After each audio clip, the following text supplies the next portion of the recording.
चे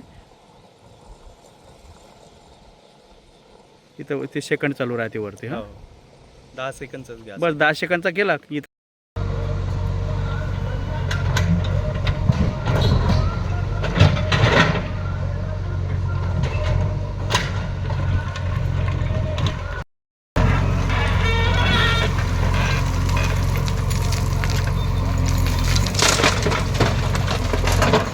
यवतमाळ शहरातले रस्ते जे आहेत ते अत्यंत दयनीय अवस्थेमध्ये आहेत.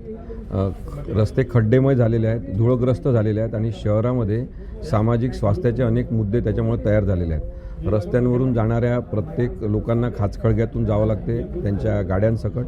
त्यामुळे त्यांच्या वाहनांची नादुरुस्ती तर होतेच, पण शारीरिक हानी त्यांची होत आहे. अनेक जणांना स्पॉन्डिलायसिस होतात, धुळीमुळे डोळे खाजवण्याचे आजार होतात, नाकातोंडामध्ये धूळ जाण्यामुळे श्वसनाचे विकार होतात आणि कार्यक्षमता कमी होत आहे. या सगळ्या गोष्टी यवतमाळच्या नागरिकांनी लक्षात घेतल्या पाहिजे. आता शांत बसून चालणार नाही. ज्यांनी रस्त्यांची वाईट अवस्था केलेली आहे, मग ते पाण्याच्या पाईपलाईन टाकण्याच्या नावाखाली सगळीकडे मातीचे ढीग लावून ठेवलेले आहे, त्या सगळ्या राजकीय नेत्यांना प्रश्न विचारला पाहिजे की यवतमाळची रस्त्यांची दुरावस्था तुम्ही कशी चांगली करणार.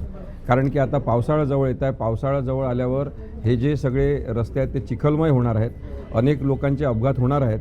अशा वेळेस अपघातांची जबाबदारी यवतमाळ नगर परिषद घेणार का, हा प्रश्न आहे.